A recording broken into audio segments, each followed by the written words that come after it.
नासिर की बातों में आ गई थी, डर गई थी उसकी धमकी से।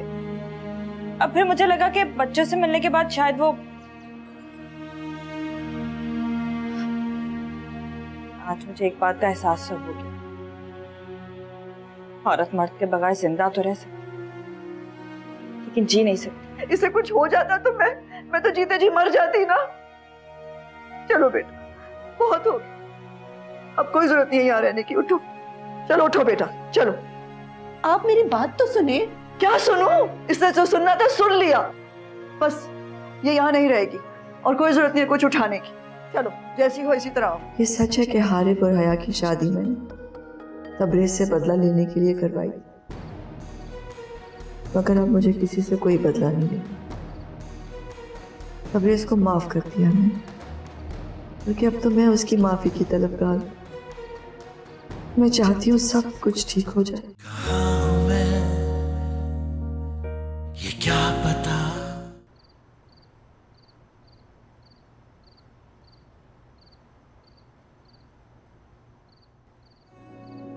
बहुत हक जता लिया तुम पर।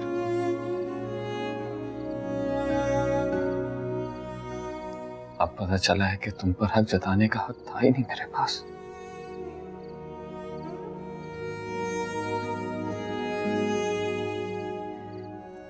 बात कहूं तुमसे,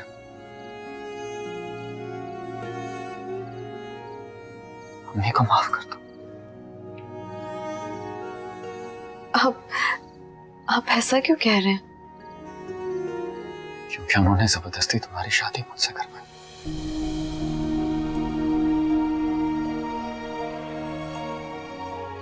तुम कभी मुझसे मोहब्बत नहीं करती थी,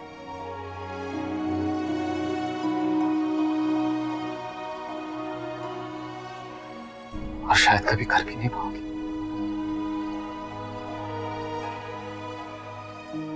तुम मम्मी से मेरे बारे में पूछती नहीं थी, तुम मुझे आइडलाइज करती थी ना।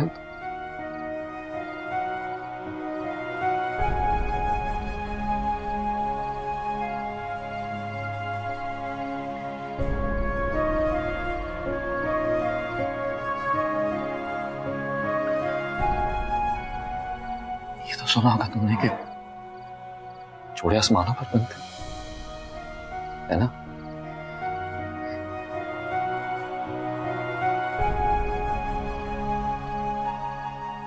बस इसी सच्चाई को तस्लीम करके ये समझ लो कि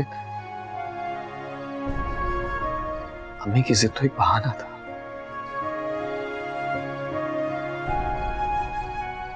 हमें बस मिलना था, मिलकर। ऐसे नहीं तो किसी और तरह मिलते, लेकिन मिलते जरूर।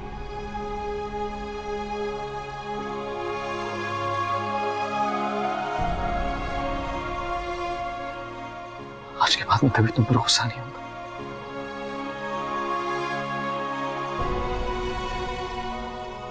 कभी तुम्हें कोई सजा नहीं दूंगा। जब कहोगे डॉक्टर के पास भी लेकर जाऊंगा।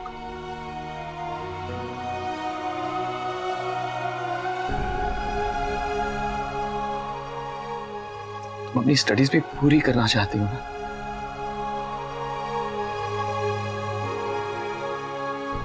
तो उससे भी मना नहीं करूंगा।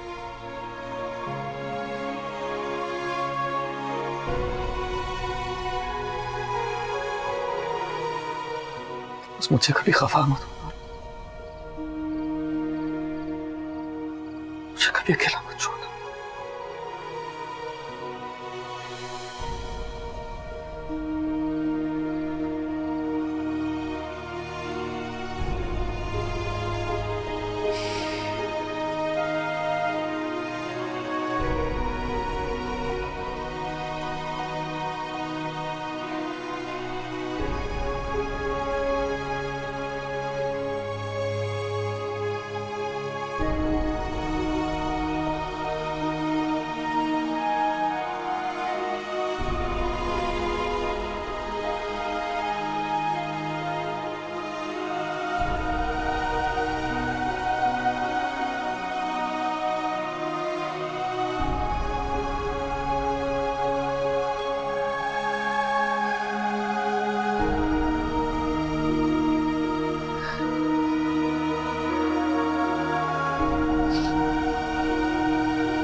आरिफ को पता चल गया था। क्या पता? सब कुछ। कैसे पता चला? उसने मेरी डायरियां पढ़ ली। क्या लिखा था? सब कुछ जो तुम्हारे और मेरे बीच हुआ था और जो नहीं हो सका था। मोहब्बत नफरत में कैसे बदल गई और नफरत बदले की आग में कैसे ढक गई और बदले की आग बुझकर शर्मिंदगी की राह कैसे बनी। सब कुछ। अब मैं हारिफ से कैसे नजर मिलाऊंगा? मौत की तरह मुश्किल है ना मेरे लिए। तबीयत मुझे समझ ही नहीं आ रही कि मैं उससे कैसे बात करूं, उसका सामना कैसे करूं, क्या कहूं। सोच रही थी मैं उससे माफी मांगूं, बल्कि हर उस शख्स से माफी मांग लूंगी जिसकी मैं गुनहगार हूं। लेकिन माफी मांगना बहुत मुश्किल होता है ना। झूठी अना बीच में आ जाती।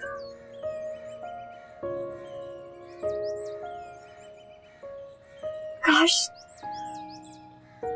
काश दो लफ्ज बोलना आसान होता कि मुझसे गलती हो गई, मुझे माफ कर दो। तो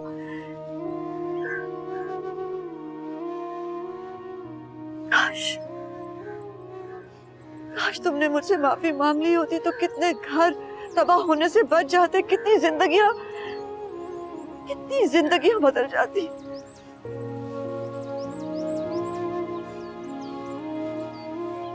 अभी बात पछताया,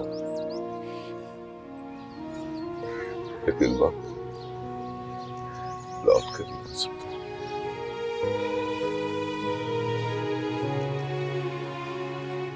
लेकिन तुम अकेले तो कसूरवार नहीं।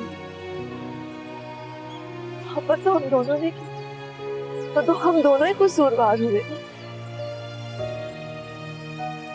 तो फिर जो नजरें चुराए उसे ही सजा क्यों मिले?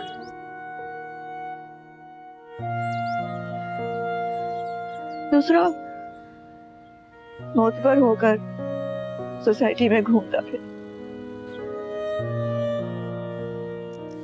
हम दोनों ही कसूरवार थे, तो सजा तो हम दोनों की मिली ना।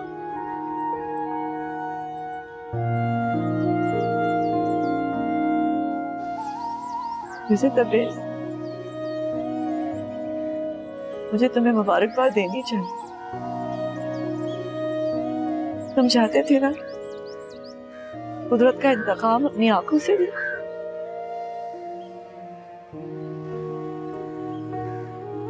तो आओ मेरे घर आके अपनी आंखों से देख। मेरी बेटी घर आके बैठ गई और मैं खुद उसे लेकर आई।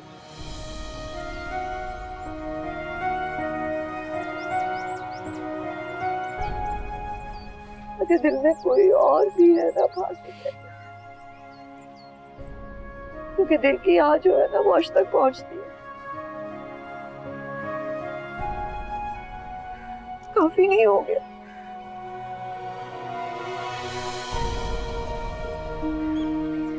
अब हमें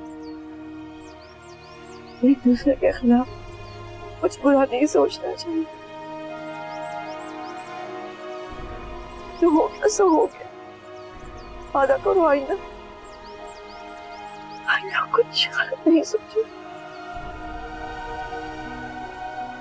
हम दोनों कभी भी एक दूसरे का बुरा नहीं सोचे,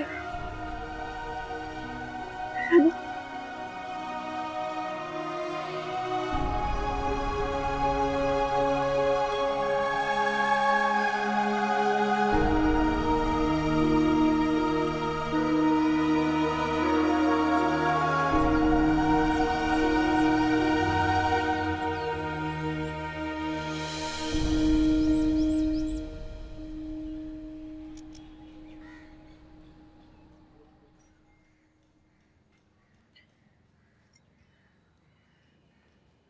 नाश्ता करना है?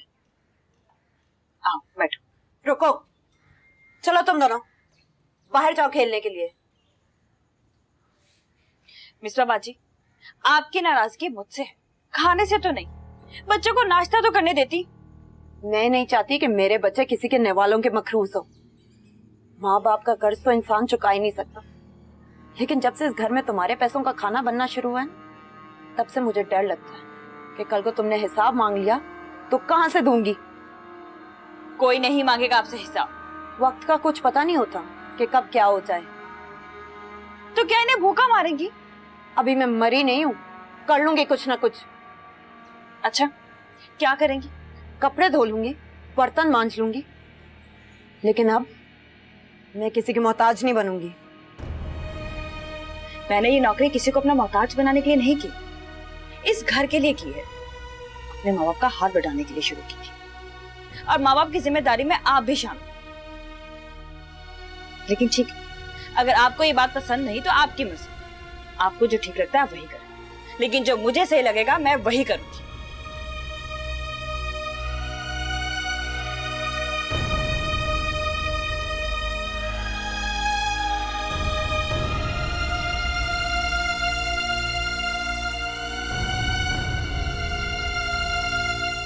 खुदा हाफिज़, ऑफिस जा रही हूँ। अल्लाह हाफिज।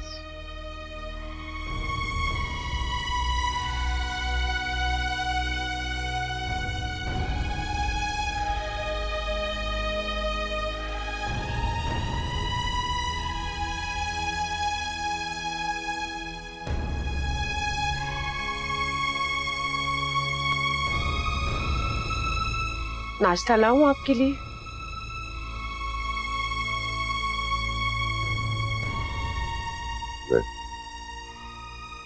क्या बात है, आप परेशान लग रहे हैं।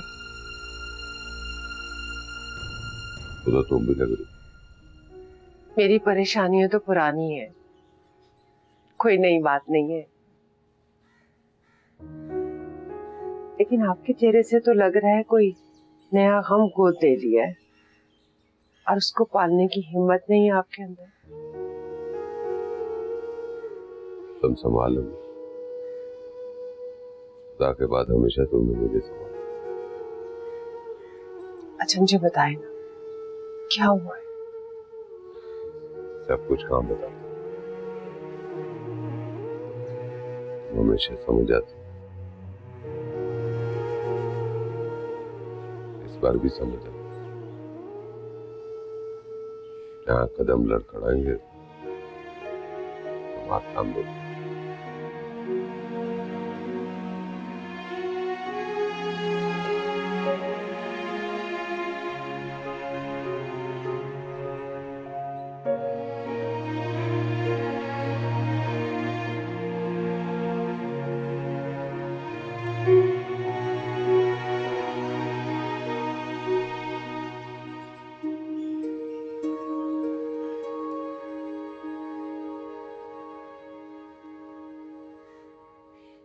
I'm sorry.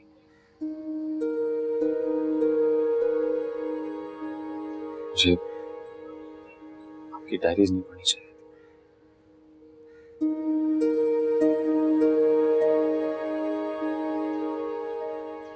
लेकिन अगर पढ़ता नहीं तो कभी जान नहीं पाता कि आप मुझसे कितनी मोहब्बत करते हो।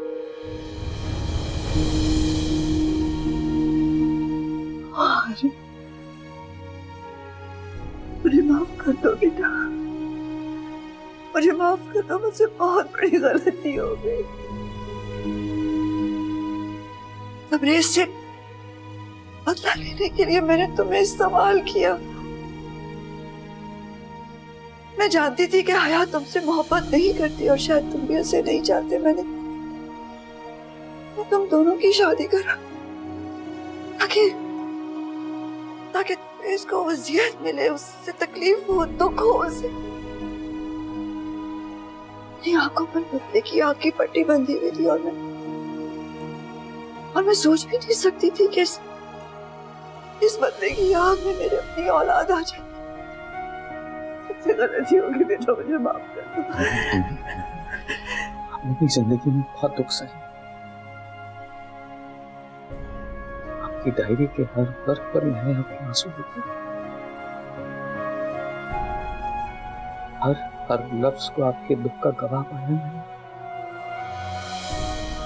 आपने चाकू मारी, वो भी एक, शायद इससे भी भयानक। अपने साथ हुई नाइंसाफियों का बदला सारी दुनिया से लेना, शायद यही रस्म दुनिया है।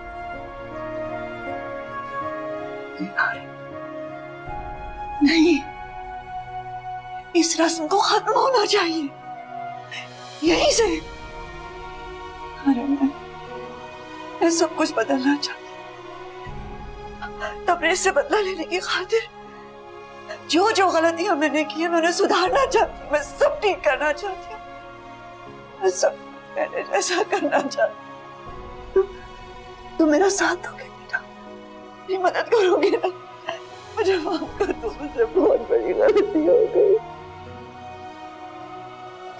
अरे मुझसे बहुत बड़ी गलती हो गई बेटा, मुझे माफ कर दो। मैं सब ठीक करना चाहती हूँ।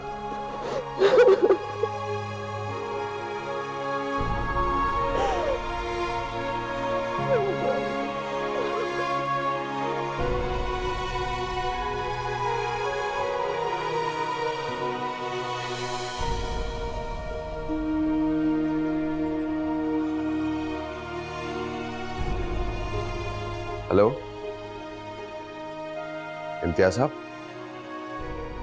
जी, मैं शिजा का अंकल बोल रहा हूँ। आपसे मुलाकात करनी थी अरसम के हवाले से। जी बेहतर है, मैं शाम को आपके पास आ जाऊंगा। जी, अल्लाह हाफिज।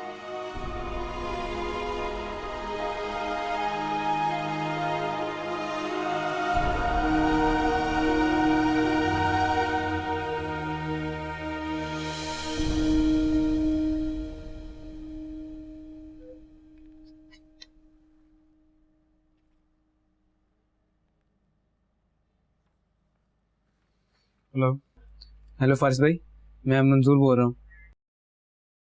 वो हयाबाजी सीढ़ियों से गिर गई हैं। क्या परेशानी हो? मैं बस भी आ रहा हूँ।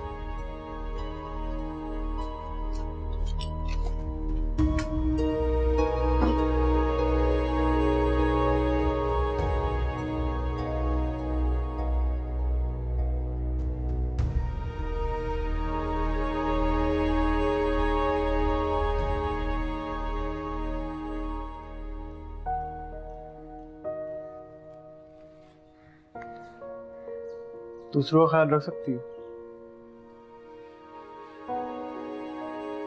पर अपना नहीं रख सकती।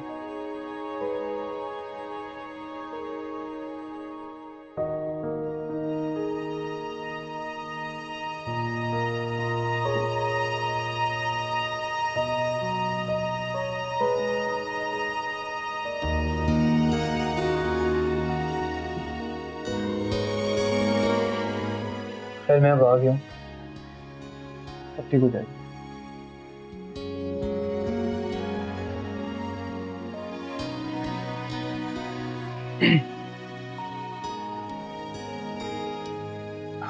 पता है, जब मैं छोटा था ना तो मैं भी सीढ़ियों से बहुत गिरा करता था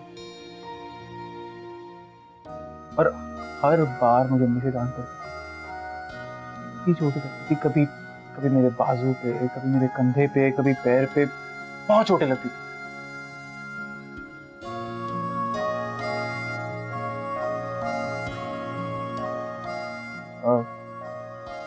वो मेड ने मुझे बताया कि तुम्हारे पैर पे चोट लगी। देखो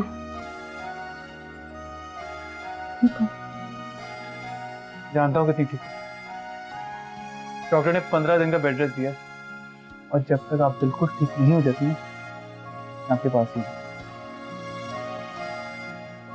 कोई जरूरत है, मैं अपना ख्याल खुद रख सकती हूँ। अब वो मुझे नजर आ रहा है। खैर इस बार मैं तुम्हारी कोई बात नहीं मानूंगा और मैं पूछ नहीं रहा हूँ, बता रहा हूँ। अच्छा बताओ, खाने में क्या खाओगी?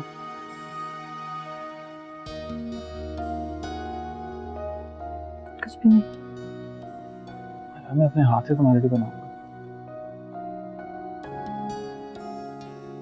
जैसे तो मेरे लिए बनाया करती।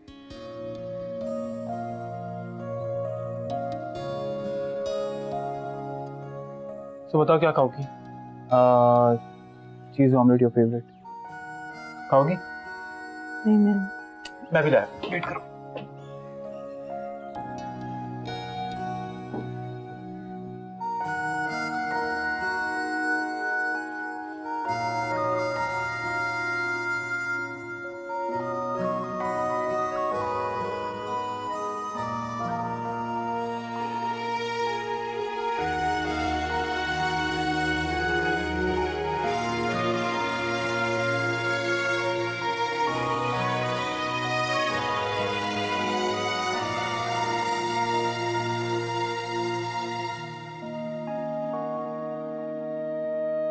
मैं इस तरह छोड़कर नहीं जाऊंगा।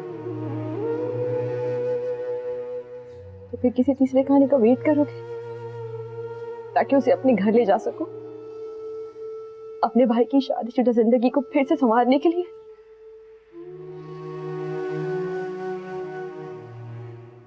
यही एजेंडा था ना तुम्हारा यहाँ आने का? कोई भी खुश नहीं होगा ना, मैं ना फारिस ना आया। इसलिए मैंने फैसला किया कि मैं आया को डिवोर्स दे दूंगा।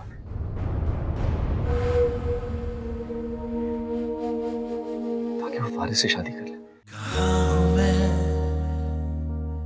ये क्या पता। तो जानते हैं, अब्बू के जाने के बाद फैक्ट्री लाजमियों के सर पर ही चलती आई है।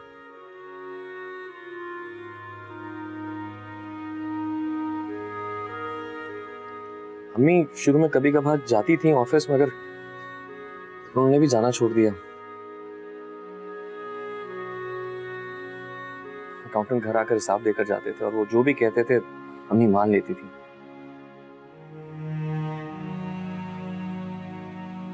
अब पता चला है वहां काफी घपले हुए हैं इस दौरान।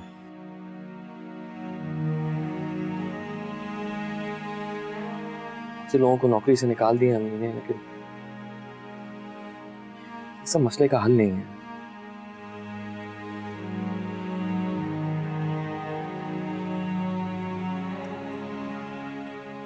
मैं समझता हूं कि कोई अपना भरोसे वाला शख्स वहां पर होना चाहिए जो कि फुल टाइम फैक्ट्री की देखभाल करे।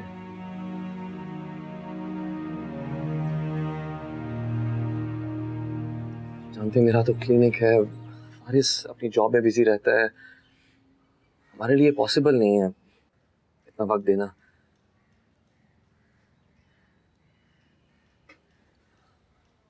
मैं ये रिक्वेस्ट लेकर आया था आपके पास कि अगर ये रिस्पॉन्सिबिलिटी आप ले लें।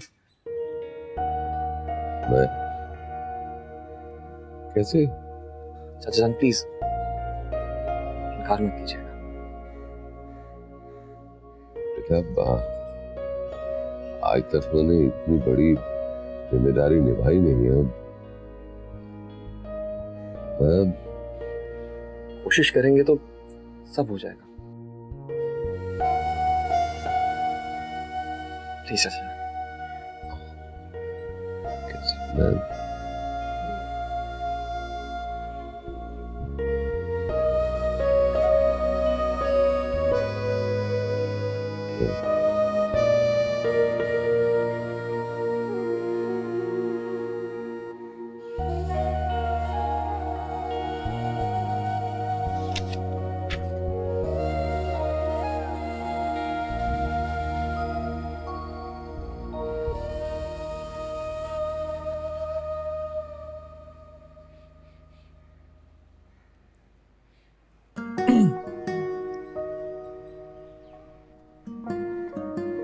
वो मैं ऑमलेट बनाने गया था, चल गया मुझसे।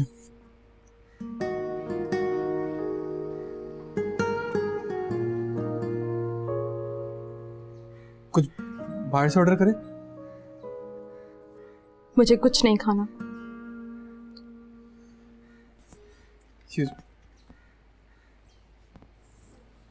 सालून जी एक ज़रूरी काम से आया हूँ। एक पार्टी मान नहीं रही है, उसे मनाना है। हाँ हम ये काम पूरा होते ही घर लौटेंगे। फिक्र नहीं करिए।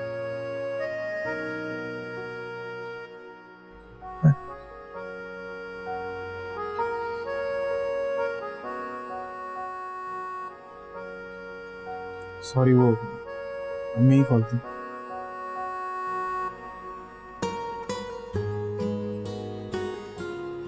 तुम्हारे लिए पिज्जा ऑर्डर करूं?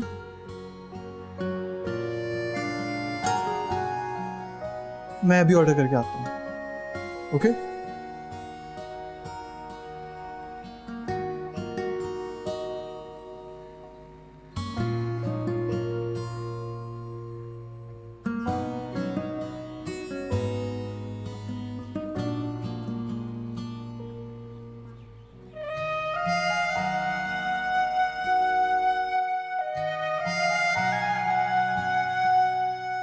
एक पार्टी मान नहीं रही है, उसे मनाना है। हाँ हम ये काम पूरा होते ही घर लौटेंगे।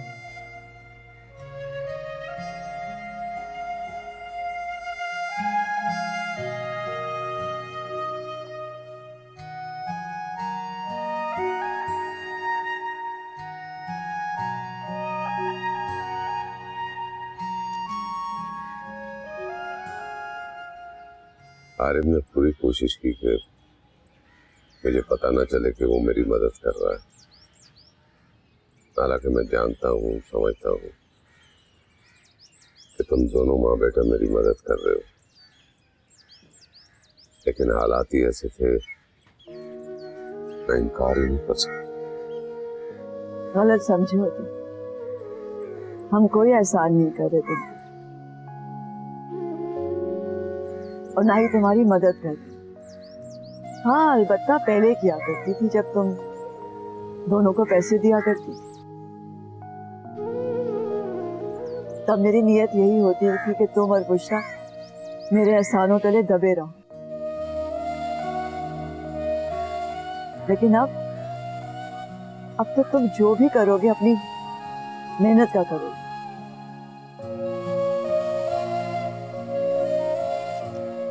लेकिन अब तो एहसानमंद है कि तुमने ये जिम्मेदारी कबूल।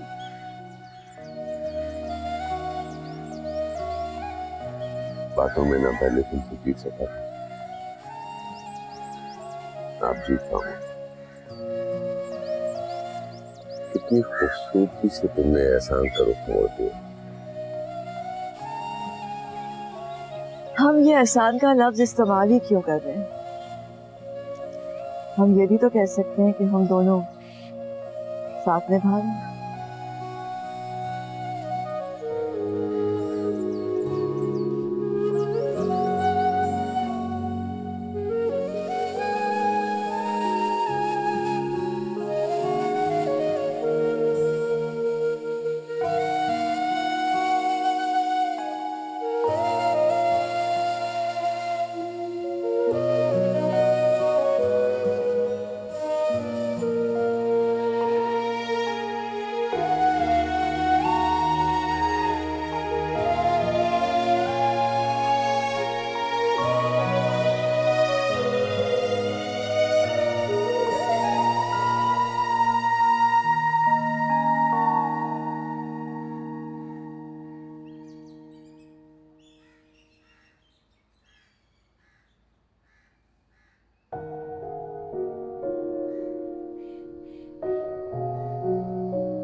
क्या हुआ?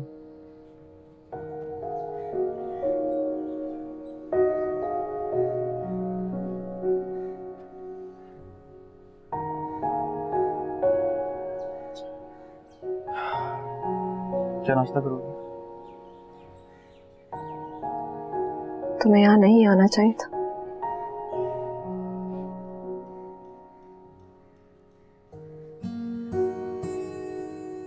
सही क्यों कह रही हो?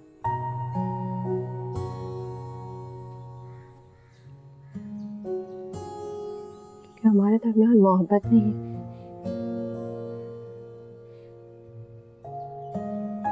तुमको अभी भी लगता है?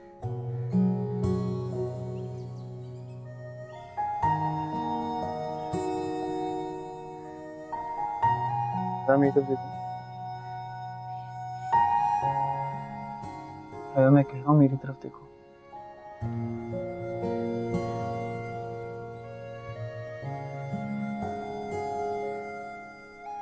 तुम्हें गिल्टी फील हो रहा है? प्लीज यहाँ से चले जाओ, मुझे तुमसे कोई बात नहीं करनी। नहीं, मैं इस तरह छोड़कर नहीं जाऊंगा।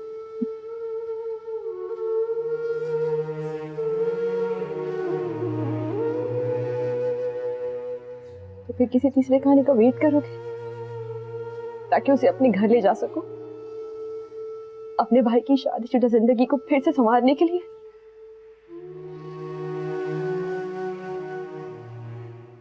यही एजेंडा था ना तुम्हारा यहाँ आने का?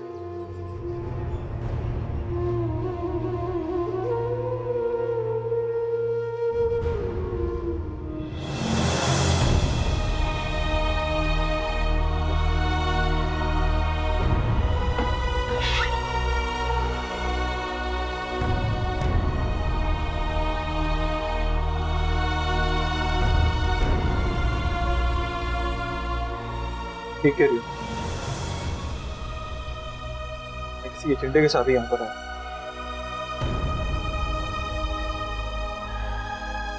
वो एजेंडा था नए फारिस से मिलवाना।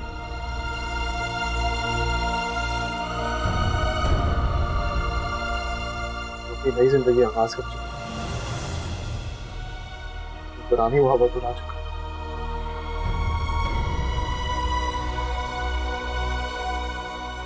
पर मैं नहीं जानता था कि नया फारिस इतना घटिया, इतना कमजोर है। थैंक यू इस घटिया फारिस से मिलाने।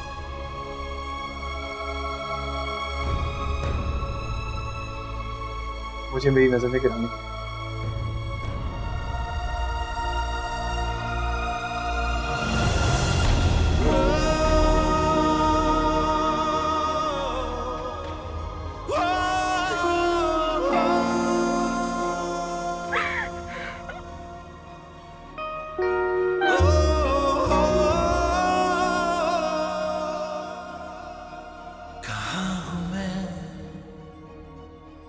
क्या पता कभी जला कभी बुझा है रूह में कोई खला निशान नहीं वजूद का। कहाँ हूँ मैं ये क्या पता कभी जला कभी बुझा रूह में कोई खला तलाश में दिल मेरा निशान नहीं वजूद का। कहाँ हूँ मैं ये क्या पता।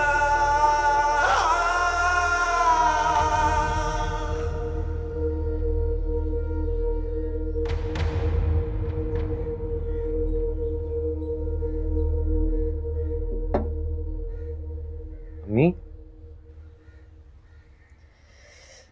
आओ बेटा।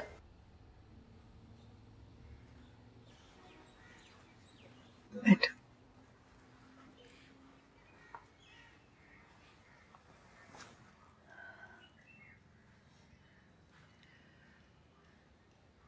मैंने बहुत सोचा है अम्मी, मैं सोचकर इस नतीजे पर पहुंचा हूं कि कभी मेरे साथ खुश नहीं रहेगी। फारिस भी ऐसी उदास रहेगा, कोई भी खुश नहीं होगा, ना मैं ना फारिस ना आया। इसलिए मैंने फैसला किया कि मैं आया को डिवोर्स दे दूंगा।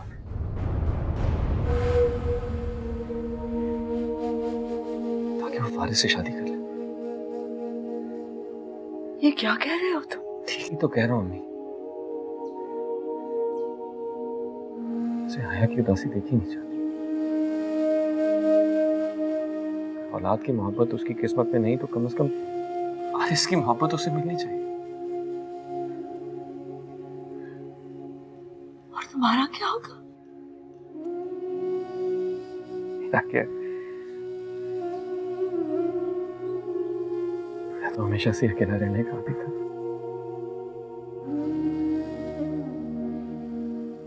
लेकिन अब आप है ना मेरे साथ। और मेरे बाद क्या होगा? ऐसे मत करें। इतनी मुश्किल से तो मैंने जाना है कि माँ सखी और सौतीली नहीं होती, माँ तो बस माँ होती है। आप काफी हैं। ये बाकी जिंदगी के लिए आपकी मोहब्बत काफी है मेरे लिए। लेकिन आप सब कुछ ठीक करना चाहते हैं ना, तो मुझे भी ठीक करने दो। मैं चाहता हूं हया को उसकी खुशियां लौटा दूं।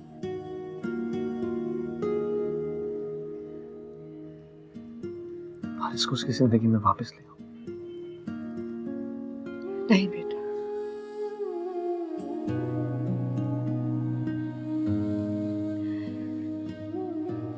जल्दबाजी में कोई फैसला मत करना। जल्दबाजी में किए हुए फैसले ठीक नहीं होते। ये एक माँ की नसीहत है। तुम जो भी फैसला करना है सोच समझ कर करना है। भाभी, मैं बुशरा से बात करके अभी आती हूँ। मेरी जान, अभी कोई फैसला नहीं कर। सुन रहे हो ना तुम?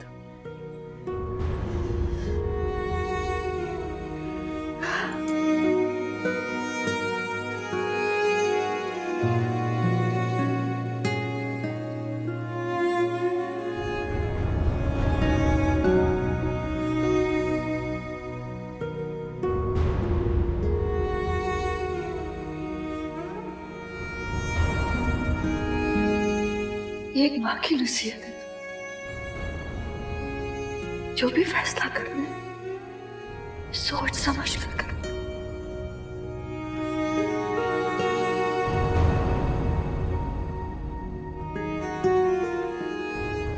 शाजिया के ससुराल से फोन आया था।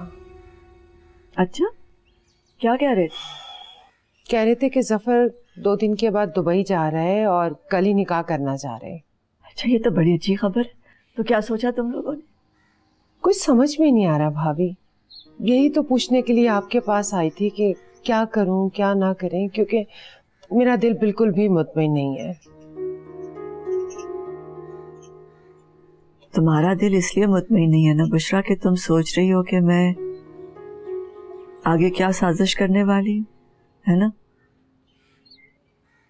देखो, मैंने तबरेज को माफ कर दिया और तबरेज ने भी मेरी तमाम गलतियां माफ कर दी। अब तो बस मैं अपनी गलतियों को सुधारने की कोशिश कर रही हूँ बुशरा। मैंने बहुत देखभाल कर ढूंढे हैं ये लोग शाजिया के लिए। बहुत अच्छे लोग हैं, मैं जानती हूँ उनके खानदान को। मैं गारंटी ले सकती हूँ इन लोगों की। और आपकी क्या गारंटी है?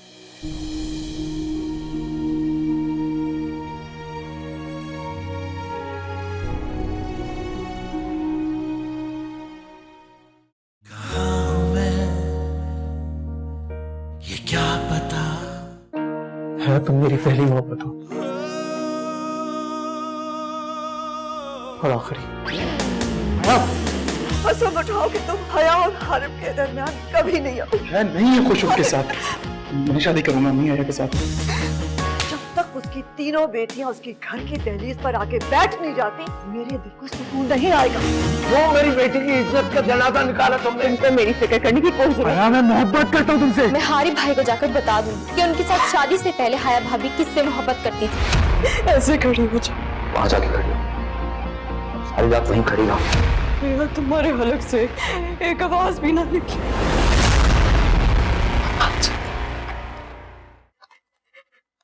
तलाक के कागज। कहाँ हूँ मैं, ये क्या पता, कभी जला कभी बुझा है रूह में कोई खला, निशान नहीं वजूद का। कहाँ हूँ मैं, ये क्या पता, कभी जला कभी बुझा